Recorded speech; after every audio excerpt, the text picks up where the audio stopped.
Selamat pagi, selamat siang, selamat sore, dan selamat malam, tergantung kapan Anda menonton acara ini. Selamat datang di Mojok Mentok, sebuah acara yang akan merangkum berita yang terjadi selama sepekan terakhir.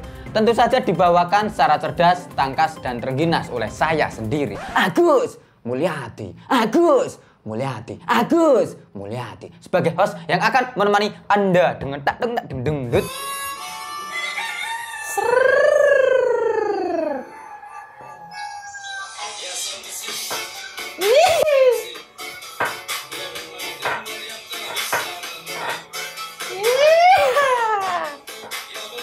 Menteri Koordinator Bidang Kemaritiman dan Investasi Luhut Binsar Panjaitan kembali menjadi bahan perbincangan.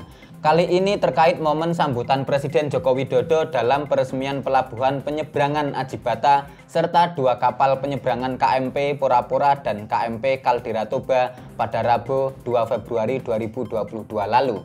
Dalam momen tersebut, tampak Luhut terekam sedang asik teleponan persis saat Presiden Jokowi sedang menyampaikan sambutan.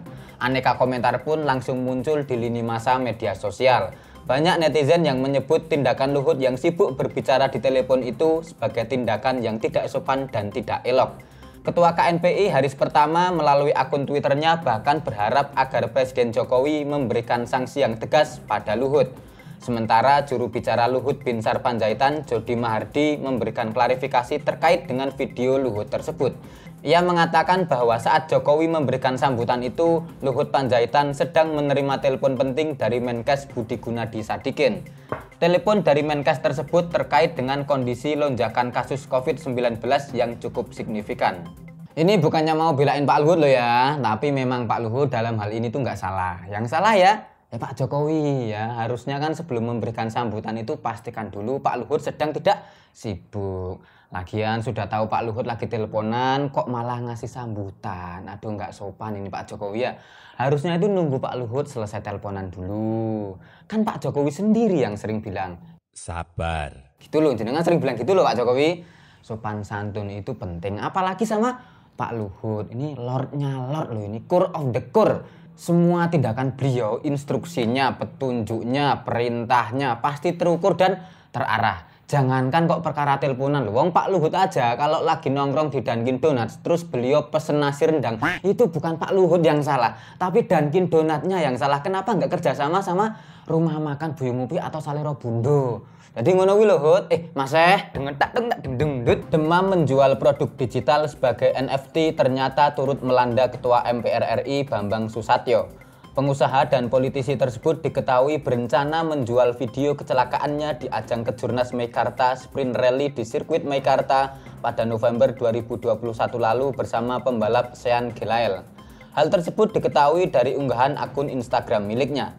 Bambang akan menjual 3 video kecelakaannya tersebut di marketplace NFT OpenSea masing-masing dengan harga 5 Ethereum atau sekitar 200 juta rupiah. Kepada wartawan, Bambang mengaku bahwa hasil penjualan NFT tersebut akan ia sumbangkan untuk pembangunan rumah ibadah. Seluruh penjualannya, baik yang didapat dari penjualan perdana maupun dari royalti setiap kali video tersebut nantinya diperjualbelikan kembali oleh para pihak lainnya, akan saya sumbangkan untuk pembangunan rumah ibadah. Bagaimana dan kapan kepastian penjualan perdananya? Tunggu tanggal mainnya. Begitu kata Bambang Susatyo. Keputusan ikut meramaikan pasar NFT ini menurut Bambang adalah sebagai dorongan kepada generasi muda agar mau memanfaatkan kemajuan teknologi informasi, utamanya di bidang ekonomi digital. Oke, sebuah langkah yang layak diapresiasi dari Bapak Bambang Susatyo ya. Benar-benar mental pengusaha yang bisa mengubah kecelakaan menjadi cuan. Selama ini kan konsep kecelakaan jadi uang itu ya cuma melalui metode mencatat plat nomor kendaraan yang kecelakaan lalu dibeli nomornya di agen kuda lari atau Singapura kan. Nah, gara-gara Pak Bambang kini metode mencari uang dari kecelakaan bertambah lagi. Ya lewat jual NFT ini. Saya doakan semoga video kecelakaannya Pak Bambang bisa laku keras dan royaltinya juga banyak. Ya biar kacek lah ya, wis direwangi kecelakaan loh ini ya. Biar sumbangannya buat bikin rumah ibadah itu juga banyak. Kalau perlu kecelakaan lagi, videonya dijual lagi. Makin sering kecelakaannya, makin banyak sumbangannya, makin banyak amal jariahnya. Sudah terlalu lama ini masyarakat itu selalu bilang innalillahi tiap kali ada kecelakaan ya.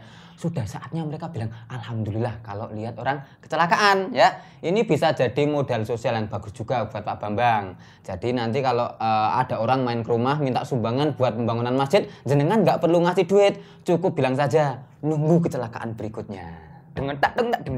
Aksi pedagang bakso yang diduga pura-pura menjatuhkan diri di jalan demi mengharapkan belas kasih dari warga terekam kamera CCTV dan menjadi perbincangan yang ramai di media sosial. Aksi tersebut terjadi di perumahan Puri Asabri, Argomulyo, Salatiga, Jawa Tengah pada Rabu 2 Februari 2022 lalu.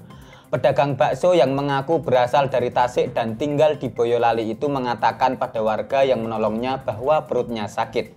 Ia juga mengaku bahwa dirinya butuh uang Rp300.000 untuk membayar setoran bakso kepada bosnya. Warga yang iba pun kemudian memberi lelaki itu uang Rp300.000. Warga baru tahu kalau aksi pedagang bakso tersebut kemungkinan besar hanya modus setelah mereka menonton video CCTV yang merekam aksi saat si pedagang bakso tersebut seperti sengaja menjatuhkan diri. Terkait peristiwa tersebut, Kasih Humas Polres Salatiga AKP Hari Slamet Rianto meminta kepada warga agar insiden dugaan pedagang bakso yang pura-pura jatuh itu tidak mengurangi rasa kepedulian warga dan membuat warga acuh tak acuh kalau suatu saat benar-benar terjadi kecelakaan. Belakangan diketahui bahwa aksi pedagang bakso yang diduga pura-pura jatuh itu bukan hanya terjadi di Salatiga, namun juga di Jogja. Aksi yang terekam di Perumnas Condong Catur, Sleman, Yogyakarta ternyata terekam kamera CCTV. Banyak netizen yang menyebut bahwa pedagang bakso yang melakukan aksi pura-pura jatuh di Jogja dan Salatiga itu adalah orang yang sama. Sebab terdapat beberapa kesamaan, diantaranya adalah jaket kulit, motor, dan gerobak bakso yang digunakan. Oke, terkait berita pedagang bakso yang berpura-pura menjatuhkan diri demi mengharapkan simpati warga ini, kami telah menghadirkan narasumber yang terpercaya tentu saja ya. Praktisi yang kebetulan berhubungan dengan kasus tersebut. Siapa dia? Ya, ini dia Mas Prayit ya. Jadi Mas Prayit ini adalah cupang yang kebetulan ya dijatuhkan oleh pedagang cupang yang pura-pura jatuh. Jadi kita akan tanya-tanya tentang kasus tersebut. Halo, selamat siang Mas Prayit. Wah, tak sugih panganan iki, seneng iki ya. Buadoke banter. Jadi gini Mas, tadi kan ada berita tentang pedagang bakso yang pura-pura menjatuhkan diri. Nah, jenengan kan katanya juga cupang yang juga sebagai barang dagangan oleh pedagang yang pura-pura menjatuhkan diri juga, Mas. Nah, jadi kita pengen nanya-nanya nih. Itu kejadiannya gimana, Mas? Oh, jadi memang pedagang pedagangnya pura-pura jadi penjual ikan hias, terus menjatuhkan diri demi mengharapkan simpati. Oh, berarti sama ya kayak kasus dugaan pedagang bakso ini ya? Enggak, kalau ini kan mintanya 300.000. Kalau ini pedagang cupang yang jenengan jadi barang dagangan ini berapa? Loh, 1.200.000. Wah, edan ya kuwi, Pak. Iki ngapusin kebangetan kuwi. Sing iki 300.000 lho. Bakso lho, oke lho. Kalau kamu bakul yang kulaan kamu itu berapa, Mas? Oh, ya beneran 1.200.000 ya? Oh, padahal kulaannya ming piro? Oh, 50.000 toh? Wah, edan, Mbak, kulaan 50.000 ngarepe 1.200.000. Edan pancen kebangetan ya. Perasaan panjenengan gimana, Mbak? Oh, marah. Karena dibiarkan tergeletak di jalan dan pecah gitu. Oh, jatuh, plastiknya pecah, yuk menggelepar gitu jenengan nggih. Oh, siap. Oh, berarti dalam hal ini dia bukan hanya menipu warga ya, tapi juga membahayakan nyawa makhluk lain termasuk panjenengan ini ya. Oh, oke. Harapan panjenengan buat para pedagang cupang yang lain. Oh, tetaplah main bersih. Lalu jangan mengorbankan cupang demi kepuasan saat. Satu lagi apa?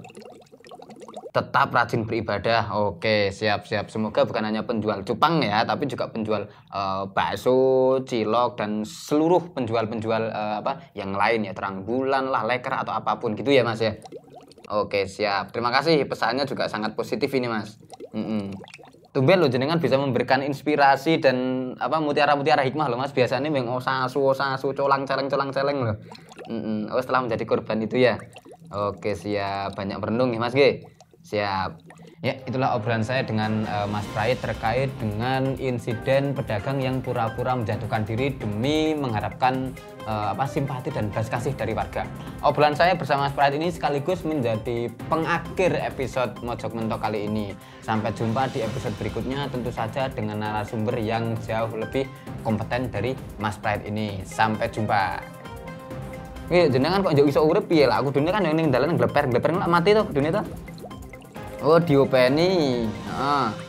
Oh, siap. Pak kaduse berarti. Oh, jadi dipek anak barang. Oke, siap. Aku ndelok sampeyan isih urip wis seneng kok, Mas. Sesuk gandeng lili apa piye?